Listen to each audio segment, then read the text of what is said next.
Hello and welcome to the Updatable and Drawable systems for my game engine. I may also get into the Alarmables, but we'll see when we get there. So here is a class diagram with um, the Drawable and Updatable things. We have a game object here that derives from all three of these, the Alarmable, the Updatable, and the Drawable. And we see in each of these registration commands being stored, delete references, current registration states, and that's in all of these. For the alarmables, they're packaged into a structure per alarm. And then for the methods in each, we have um, the draw method, the update method, and the alarms, which are all the important um, functions for each of the classes, as well as a plethora of registrations, deregistrations, and submissions for those functions. They're in the Alarmable too, they're just not being shown here. And then on the other end, on the scene level, we have a scene which has an Alarmable manager, a draw manager, and an update manager. And those each have registrations for their respective managers, as well as storage containers for storing the relevant updatables and drawables. So let's just dive into one. I'm gonna get rid of this so I can jump into, say, this. Oh, let's do updatable. This is the full header for updatable. This is the full CPP. We have update registrations and the scene level registrations. How this works is the user will call these public functions, the submit update and registration and submit deregistration, which submits that object for um, to be submitted to the updatable manager. And all of that hinges on the registration state. All of these asserts are making sure that the registration that an object is in the current registration state that it should be in before any other processing takes place. When that is submitted, when say submit is called, that object is then passed to the registration broker first of all, which is a scene level thing. That is passed to the scene manager, so we can see. Let's see. Here it goes to the current scene and submits the stored registration command,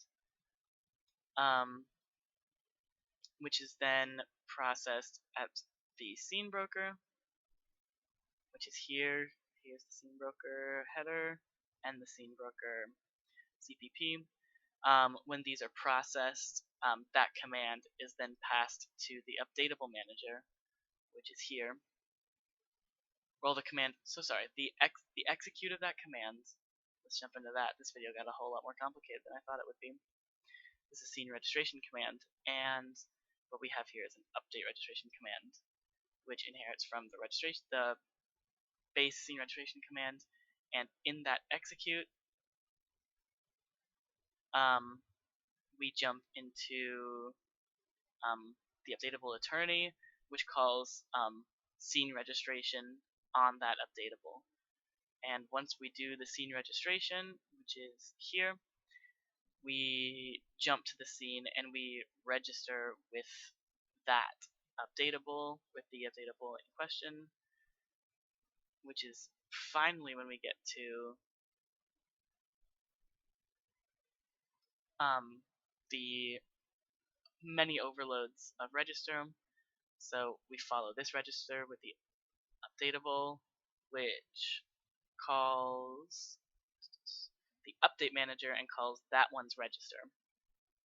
And in here we see that register, and that just adds the updatable in question to the storage list, because we don't care about the order of the updatables, and we do not need them stored by any sort of key. We don't need them mapped. We just store them in a list. And then this is set delete ref is a sets the reference in the list, or gives that reference to where they are, to where that updatable is in the list, to the updatable itself, so that when we deregister the updatable, we can do it in constant time. We deregister through the scene manager, and then we just use the delete reference, the stored reference. Let's see if we can find it. Deregister to the update manager. Here it is. It gets the delete reference and erases that one from the list. And that is how the updatables go. And when we delete everything from the updatable manager, all of the objects are responsible for removing themselves from the updatable manager. So we only call storage list clear to clean up the updatable manager. Things work very similarly for the drawable manager, but there are two paths that can be taken by any drawable.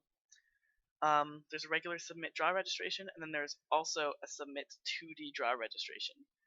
And this documentation will be filled out before I do the Doctogen part of the video. No worries there. But these two follow the same path. There's a separate registration state and command for each of the two drawable registrations. Here's the CPP for drawable. A lot of it is a bunch of duplicates for registration, one for 2D, one for 3D, and then those are passed in the same way, to where they are eventually handled by the drawable manager, which again has two registers on this end, two different containers, which I'll talk about in a moment, and then here's the CPP for that. Again, two different processes, two different registers, two different deregisters. So for the regular 3D drawables, I've chosen to use the storage list, again, for the same reasons as the updatable. For the 2D objects, it is important to draw all 2D things at the end of each render stage, and that is why there's a separate process for the 2D elements. And to get proper layering and sprite levels, sprites need to be drawn in a certain order, and so when it is implemented, the draw order is going to be the key in this multi-map, which I'm highlighting it down here. It's defined up here. It's a multi-map that will take an integer draw order and a drawable, and will map those like that. It's not implemented, but that is the reason that there's a multi-map here and not a list. So it's not too important. That's just why that's there. If we want to jump into the alarmables, which we absolutely do. Here they are. So here is the CPP, the .8, the header file for the alarmable. Things to note here: there's the regular registration and deregistration, and that takes a time and an alarmable ID. And the reason that we have that ID is because we have up to 3 alarms, and each of them has a structure like this that stores all of its delete references, registration state, and necessary commands. And we just have an array of those that are being stored there. We jump into the CPP, we will see that we still have the delete reference for constant time deregistration.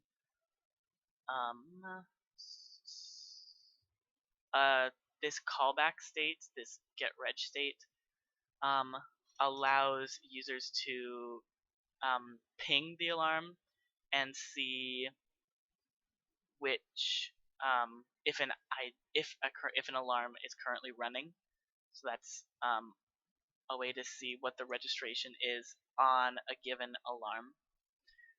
And then all these alarm registrations are then tailored to a specific alarm ID. And that's how they get into the array of possible alarms. When those are registered, they are sent to the Alarmable manager. Here's the header. The data structure here is again a multi-map, because we query alarms based on how soon they will be triggered. We only we can actually see that in the CPP because that's where it does it. When we process our alarms, we go through the multi-map until we stop finding alarms that need to be triggered. And so that is what this loop does. And then we just have the regular register and the regular deregister. And everything works out well here. I don't have any alarms going. Oh, I do. Oh, this is going to be the wrong game. We can see here all of these horses are on alarms. They pop up. They're all shooting on alarms, and clearly they are all being drawn to the screen. We have a 2D thing being drawn to the screen right now. If I shoot, the 2D thing changes. Clearly things are being updated. The horses are creeping very slowly towards my current position. So there's those three systems functioning. Let me make sure I've checked all of these boxes. We saw the command pattern, we saw the headers, we saw the class diagram, we did the data structures, we saw the main operations, the register, deregister with the command pattern, we saw the duplication, that was the registration status, we saw the runtime cost for the deregister, it was constant. The destructors, let's just jump into this virtual one, into the header, into this. Since this is a base class, we have a virtual destructor, and I believe if we go into the destructor, we have here deleting alarmable objects, and that ensures that the proper destructors are called for all of the objects in the scene. So if we, there's a lot of planes. Let's see if we get above that.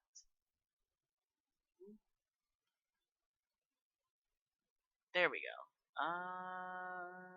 We're going below the planes.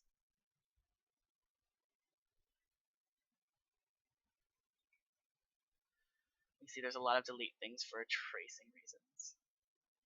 Let's see what we can find. Here is, we're deleting all of the commands inside an object. We're deleting the base alarmable object, the base drawable object, deleting a collidable, and deleting a game object. So that was one of the game objects in my scene, and it calls all of these different deletes, including the event manager, but we're not even going to talk about that one right now. Destructor is tested, documentation, header file, class diagram, data structure. Should allow for multiple alarms, it does. Minimal loop time, because it's in a multi-map. Runtime cost for registration and deregistration is still constant. Other accessors and modifiers, documentation, perfect. Great, this has been my update drawable alarm video, and I'll see you in the next one.